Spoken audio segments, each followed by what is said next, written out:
네, 2월 16일 목요일 그 사람 교회 매일 묵상 시작하겠습니다. 할데베르그 요리문답 계속 공부하고 있고요. 1부는 인간의 비참함, 죄에 대해서, 그리고 2부는 그 죄에서 우리가 어떻게 구원을 받았는가에 대해서 나오는데, 중보자 그리스도를 믿음으로 구원을 받는데, 그 우리의 믿음은 어떤 믿음입니까? 삼위일체를 믿는 믿음인데, 지금 그것을 사도신경으로 공부하고 있습니다. 전능하사 천지를 만드신 하나님 아버지를 내가 믿사오며 라는 부분을 통해서 하나님의 천지를 창조하심과 섭리하심에 대해서 우리가 배웠습니다. 그래서 28문은 하나님의 창조와 섭리를 아는 것이 우리에게 어떤 유익을 줍니까? 단지 신학적으로 하나님이 창조하셨다, 지금도 통치하신다라는 것을 알면 뭐해요? 그게 내 삶과 연결이 돼야 될 거 아니에요? 하나님이 변하지 않는 분이시다라는 것을 아는 것과 내 삶이 어떤 연결이 돼야 되는지가 중요하죠. 이것을 연결시키는 것이 성경의 묵상입니다. 지식과 그 지식을 향한 묵상이에요. 하나님의 창조와 섭리를 아는 것은 어떤 유익을 줍니까? 답은 우리는 그 어떤 역경에서도 인내할 수 있고 형통할 때 감사할 수 있으며, 또한 우리의 신실하신 하나님, 아버지 하나님을 믿기에 장래 일에 대하여 어떠한 피조물도 우리를 하나님의 사랑에서 끊을 수 없다는 확신을 가질 수 있습니다. 모든 피조물이 다 하나님의 손안에 있으므로 그의 뜻을 거슬러 일어나거나 그렇게 되는 일은 하나도 없습니다. 그 유익을 가진다는 거죠. 하나 좀 살펴봅시다. 하나하나. 먼저 어떤 역경에서도 인내할 수 있다. 형통할 때 감사할 수 있다. 이게 하나님의 섭리, 창조와 섭리를 아는 우리에게 주는 유익이죠. 먼저 로마서 11장 33절에 깊도다 하나님의 지혜와 지식의 풍성함이요 그의 판단은 헤아리지 못할 것이며 그의 길은 찾지 못할 것이로다. 하나님의 뜻이 인간의 지혜보다 더 크고 넓다는 것, 나보다 더 깊고 넓으신 하나님의 생각이 있다는 것이 우리에게 주는 위로가 있습니다. 그것은 우리가 이해하지 못하는 삶의 고난들, 삶의 역경들을 만날 때가 있죠. 아니, 내가 하나님을 위해서 열심히 살았는데 왜 내게 이런 안 좋은 일이 생기지? 라고 생각할 때가 있습니다. 다른 사람을 보고도 그렇게 생각할 때가 있고요. 그러나 그때 우리가 생각해야 될 것은 하나님이 섭리하시는데 왜 이런 일이 생길까? 하나님이 실수하지 않는다는 것을 알아야 돼요. 내 생각으로는 이것이 좀 어렵지만, 내 생각으로는 힘든 것이지만 결국 내 인생의 어느 날에 깊도다 하나님의 지혜와 지식의 풍성함이요 그것을 고백하게 된단 말이에요. 지금 바울이 지금 이 깊도다 하나님의 지식과 지혜의 풍성함이요라는 로마서 11장을 고백하게 된 이 찬양으로 거의 이 경탄하게 되는 이유가 뭐냐면, 왜 유대인들은 하나님의 선택받은 민족인데 내 백성들은 예수님을 거부하고 구원을 받지 못할까라는 그 고민이 있었어요. 그러다가 이방인의 구원과 이 세계 복음화에 대한 그 하나님의 놀라운 계획의 일부를 깨닫고 바울이 경탄하고 있는 겁니다. 내가 연약하다는 것, 그리고 하나님이 전능하시다는 것, 그것이 주는 삶의 위로죠. 그것은 내가 이해하지 못하는 삶의 환경을 인내하며 우리가 걸어가게 할 수 있습니다. 또 욥기를 보면 욥이 고난을 당할 때 욥의 친구들이 이것 때문에 고난을 당한 거야, 이런 해답 저런 해답 많은 해답을 내놓죠. 근데 하나님이 그렇게 얘기합니다. 그 친구들에게 너희가 나를 가리켜 말한 것이 내 종 욥의 말같이 옳지 못함이니라. 그러니까 수많은 사람들이 어떤 사건이나 어떤 사물이나 다양한 인생의 역사들 속에서 이런저런 이야기를 내어놓지만 그것이 하나님의 뜻에 맞는 정답이 될 수 없다는 거죠. 그러니까 인간적인 생각 이상에 계신 하나님의 역사가 있기 때문에 우리는 내가 이해되지 않는 삶의 환경에서도 우리가 묵묵히 인내할 수 있습니다. 그래서 그 청교도가 쓴 책 중에 고난 앞에 잠잠한 영혼이라는 책이 있어요. 인생의 고난 앞에 내가 이해할 수 없으니까 그때 좀 잠잠히 하나님을 바라본다는 거죠. 그것도 하나님을 신뢰하는 행동 중에 한 가지입니다. 또 창조와 섭리를 알 때 우리가 불안해하지 않고 살아갈 수 있는 거죠. 예레미야 29장 11절에 이런 말씀이 있죠. 이런 말씀을 외우고서 기도할 때 계속 좀 사용하시면 좋습니다. 여호와의 말씀이니라. 너희를 향한 나의 생각을 내가 아나니. 이때 나의 생각은 하나님의 생각입니다. 우리를 향한 하나님의 생각은 뭡니까? 평안이요 재앙이 아니라 너희에게 미래와 희망을 주는 것이니라.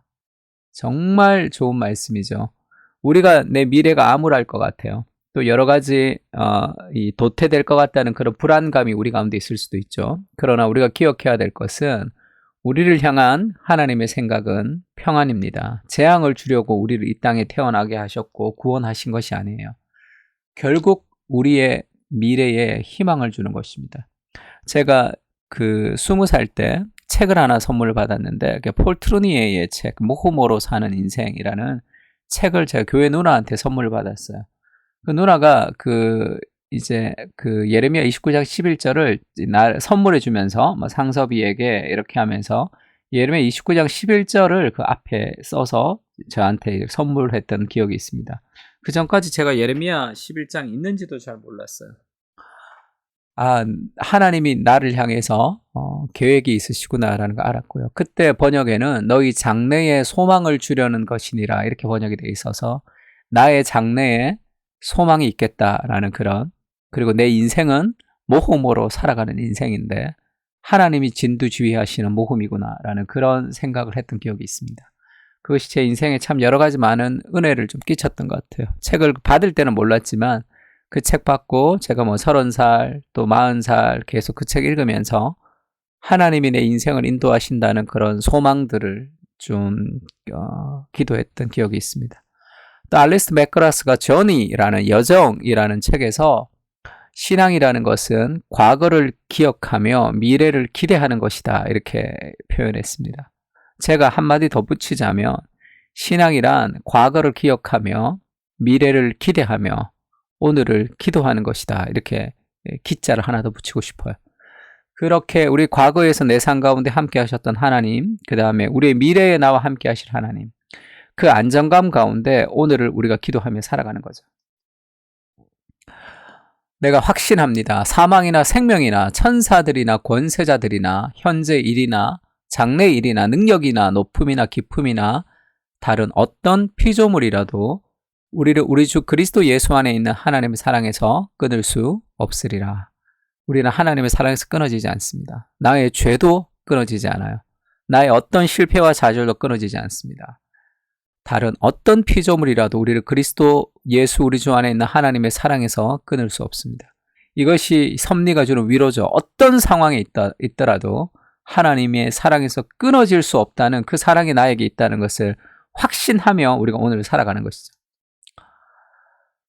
또 창조와 섭리를 아는 것이 우리에게 어떤 유익을 줍니까? 그가 모든 지혜와 총명을 우리에게 넘치게 하사 그 뜻의 비밀을 알리셨고 그의 기뻐하심을 따라 그리스도 안에서 때가 찬 경륜을 위하여 예정하신 것이니 하나님의 경륜은 이 오이코노미아, 이 이코노미, 하나님의 경영이라고 해석해도 됩니다. 하나님이 이 세상을 통치하시는 하나님의 경영이죠. 그것은 하늘에 있는 것이나 땅에 있는 것이나 다 그리스도 안에서 통일되게 하는, 그리스도 안에서 하나가 되게 하는 거죠. 모든 일을 그의 뜻의 결정대로 일하시는 이의 계획을 따라 우리가 그리스도 안에서 통일되는 그 일에 예정함을 입어 그 안에서 기업이 되었다. 모든 일은 그의 뜻의 결정대로 일하시는 이의 계획입니다. 그래서 우리의 인생은 반드시 망하지 않고 우리의 인생은 반드시 아름답게 열매를 맺게 될 것입니다. 그것이 이미 결정된 하나님의 뜻이라는 것을 신뢰해야 돼요. 자, 창조와 섭리를 아는 것이 우리에게 어떤 유익을 줍니까? 첫 번째는 어떤 역경에서도 인내할 수 있죠. 형통할 때는 또 감사할 수 있습니다. 그 균형을 이룰 수 있죠. 또 신실하신 아버지 하나님을 믿기에 장래 일에 대해서도 염려하지 않을 수 있죠. 또 어떤 피조물도 우리를 하나님의 사랑에서 끊을 수 없다는 확신을 가질 수 있습니다. 우리가 모든 피조물이 다 하나님의 손안에 있으므로 그의 뜻을 거슬러 일어나거나 그렇게 되는 일은 하나도 없습니다. 그러니까 하나님이 실수하신 것 같을, 하나님이 움직이지 않는 것 같을 때 다윗이 여호와여 주무십니까? 깨소서 이렇게 기도하죠. 하나님 나는 언제까지 외로워야 됩니까? 하나님 뭐 하십니까? 이렇게 기도하죠. 그렇게 우리가 마음의 그 아픔을 토로할 수는 있지만 우리가 신뢰하고 믿을 수 있는, 그렇게 기도할 수 있는 이유도 뭐죠? 하나님 뜻대로 하나님의 뜻에 맞지 않는 일이 이 세상에 일어나지 않습니다. 어이쿠 왜 이런 일이 일어났지 이렇게 얘기하잖아요. 모든 것이 다 하나님의 뜻 안에 있습니다. 모든 것이 다 하나님의 손 안에 있습니다. 그러니 우리 인생의 어떤 고난도 실패나 좌절로 끝나지 않을 수 있는 거죠. 세 가지 기도 제목 가지고 기도합시다. 창조하시고 섭리하신 하나님을 신뢰할 때 삶의 모든 역경에서 인내할 수 있습니다. 그리고 우리가 기쁨에 감사하며 살아가는 균형 있는 사람이 되는 거죠. 또 우리의 인생을 가장 아름답게 인도하실, 또 우리 부모님들은 우리의 자녀의 인생을 가장 아름답게 하나님 인도하실 것이라는 것을 신뢰하며 장래의 소망 가운데 기도하며 오늘을 살아가야 돼요. 불안과 두려움 가운데 살아가지 말고. 또 그 사랑교회 공동체 속에서 우리를 만나게 하신 모든 만남이 하나님의 섭리 안에 있습니다. 감사하고 기뻐해야 돼요. 목사님 쟤는 별로 나랑 안 맞는데요. 그것을 통해서 우리가 더 성숙하고 거룩해가는 하나님의 섭리 안에 있는 거예요. 내가 바뀌는 섭리 안에 있는 겁니다. 우리의 삶의 모든 것은 다 하나님의 섭리입니다. 그러니 감사할 수밖에 없겠죠. 감사하지 않는다는 것은 내 뜻대로 되지 않는데 내가 하나님이라는 뜻입니다. 오늘의 삶을 감사와 기쁨으로 하루를 시작했으면 좋겠습니다. 다 같이 기도하겠습니다.